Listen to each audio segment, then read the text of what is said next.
बिस्मिल्लाहिर्रहमानिर्रहीम अस्सलाम वालेकुम। I hope you will fine. Welcome back to treat psychology channel. आज का जो हमारा टॉपिक है वो फैक्टर इन्फ्लुएंसिंग अटेंशन के बारे में है और हमने पिछली वीडियो में इंट्रोडक्शन ऑफ अटेंशन और टाइप्स ऑफ अटेंशन को कवर किया था। आज की वीडियो में हम फैक्टर्स को कवर करेंगे डीपली। अगर आप वो वीडियो देखना चाहते हैं तो मैं डिस्क्रिप्शन में उसका लिंक दे दूँगी, आप वहाँ से जाकर देख सकते हैं। तो चलते हैं अपनी फ़र्स्ट स्लाइड की तरफ। There are the determining factors that the affect of functioning of attention and can be defined which stimulus you will direct your attention to। यानी इसमें जो पर्सन है वो मजबूर होकर किसी भी स्टिमुलस या किसी सूरत हाल या किसी भी वाक़े के बारे में अपनी जो तवज्जो है उन अशिया पर मुंतकिल कर लेता है, उनको कन्वर्ट कर लेता है खुद ब खुद, और ना चाहते हुए भी वो अपनी अटेंशन को उन चीज़ों पर ले जाता है। It is called the factor of attention. और इसकी दो तरह के अटेंशन के फैक्टर्स आ जाते हैं, subjective factors and objective factors. और सबसे पहले हम सब्जेक्टिव को देखते हैं। सब्जेक्टिव फैक्टर्स को इंटरनल फैक्टर्स भी बोलते हैं, इसमें कंफ्यूज नहीं हो जाना आपने। The subjective factor which influence attention and interest, motive, mind and set your attitude mood. यानी कि ये पर्सन के अपनी ज़ात जो होती है, अपना पर्सनल जो एक्सपीरियंसेस होते हैं उनके रिलेटेड सब्जेक्टिव फैक्टर्स आ जाते हैं। जो उनके अंदर इमोशंस होते हैं, मूड्स होते हैं, एटीट्यूड जो पर्सन का होता है, वो तमाम चीज़ें जो है सब्जेक्टिव फैक्टर्स में आ जाती हैं। ये तमाम फैक्टर्स जो हैं वो सब्जेक्टिव फैक्टर्स में आते हैं। Freshness, interest, natural interest and acquired.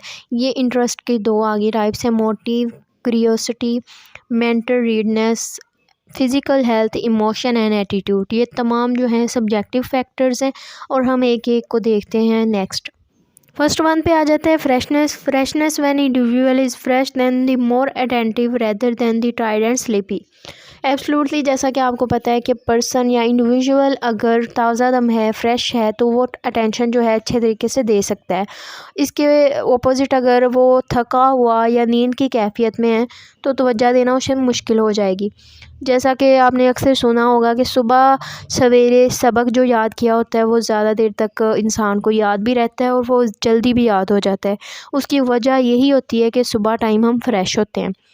तो नेक्स्ट आ जाता है जी हमारा interest. Interest mean to tendency to pay attention to something. वो हमारी जहनी कैफियत जो किसी भी पर्सन को किसी शय या किसी इंसिडेंट की तरफ जो है अट्रैक्ट करती है, इट्स कॉल्ड इंटरेस्ट। और इसे उर्दू में दिलचस्पी कहा जाता है। और इसको आगे दो तरह की टाइप्स में डिवाइड किया गया है, natural and acquired. Natural interest, the inborn tendency is called a natural interest. वो हमारा इंटरेस्ट जो पर्सन में पैदाइशी तौर पर ही मौजूद होता है, it's called a natural interest. और ऐसी दिलचस्पी को या इंटरेस्ट को सीखने की ज़रूरत नहीं होती, ये हमारे कुदरती तौर पर या फितरी तौर पर ही मौजूद होता है। जैसा कि परिंदों का एक ख़ास मौसम में घोंसला बनाना, और इसमें हमारे मोटिव्स भी आ जाते हैं कि भूख लगने पे खाना खाना। ये तमाम जो चीज़ें हैं वो नेचुरल इंटरेस्ट में आ जाती हैं। एक्वायर्ड रिसर्च वो है जिससे हमें उसकी ज़रूरत होती है, हमारा इंटरेस्ट होता है और हम उसे सीखते हैं, उसको लर्न करते हैं। जैसा कि किसी खेल में हमारा दिलचस्पी है तो हम उसे सीखेंगे, शायरी या हमें पेंटिंग का शौक़ है, ये तमाम चीज़ें हम नेचर से नहीं बल्कि ख़ुद सीखेंगे। हमें दिलचस्पी होगी तो हम सीखना शुरू करेंगे। ये चीज़ें आ जाती हैं एक्वायर्ड इंटरेस्ट में। आगे है जी motive. Motive is the force by which organism satisfy his need. Motive make the individual to accomplish the requirements. They can be many types. यानी कि मोटिव एक ऐसी फ़ोर्स होती है जिसे हमें ज़रूरियात की तस्कीन के लिए हमें माइल किया जाता है। यानी कि हमें जिस चीज़ की ज़रूरत है, नीड है, उसकी तरफ हमें रग़ब किया जाता है। इस चीज़ को कहते हैं मोटिव। और इसमें आ जाता है हमारी भूख, हमारा ये सब मोटिव्स में आ जाते हैं। पानी पीना, सोना, जागना, ये तमाम हमारी जो ज़रूरियात ज़िंदगी है उसमें आ जाते हैं। क्यूरियोसिटी यानी तजस्सुस। Curiosity desire to know about the environment और different object is called curiosity. यानी कि माहौल में या एनवायरनमेंट में मुख्तलिफ़ चीज़ें होती हैं, उनके बारे में जानने की ख्वाहिश को कहते हैं क्यूरियोसिटी। जैसा कि आपने अक्सर छोटे बच्चों को देखा होगा, उन्हें हर चीज़ में एक डिफरेंट किस्म की क्यूरियोसिटी होती है। वो खिलौने को तोड़ के देखेंगे कि इसके अंदर क्या है। तो इसी तरह हर पर्सन में क्यूरियोसिटी लेवल जो है वो डिफरेंट होता है। किसी में ये बहुत ज़्यादा होता है और किसी में कम होता है। Mental readiness mental and physical state in which individual is fully prepared to do something is called a readiness। यानी जिसमें जो पर्सन है वो फुली तौर पर प्रिपेयर हो किसी भी चीज़ या सूरत हाल के पेश आने के लिए, वो ज़हनी तौर पर तैयार हो, इस चीज़ को कहते हैं जी mental readiness. mental and physical health, if individual is healthy mentally and physically, he will be more able to pay attention than sick or ill। अगर पर्सन जो मेंटली और फिज़िकली तौर पर बिल्कुल ठीक है तो वो अटेंशन बहुत अच्छे तरीके से दे सकता है, और अगर वो बीमार है तो वो अटेंशन जो है वो सही तरीके से नहीं दे सकता, उसे मुश्किल होगी अटेंशन देने में। Emotion, it become difficult for individual to comprehend the emotional state। Emotionally claim person can pay good attention।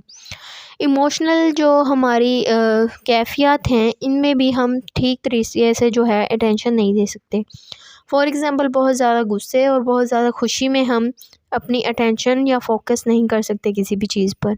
Last one है जी attitude. Attitude is somewhat permanent style of individual to think of act. Although attitude by are learn but the establish they become very difficult to change. जो person का मखसूस अंदाज़ या एक मखसूस style होता है, इस चीज़ को एटीट्यूड कहा जाता है, और ये समटाइम नेगेटिव भी हो सकता है और पॉजिटिव भी।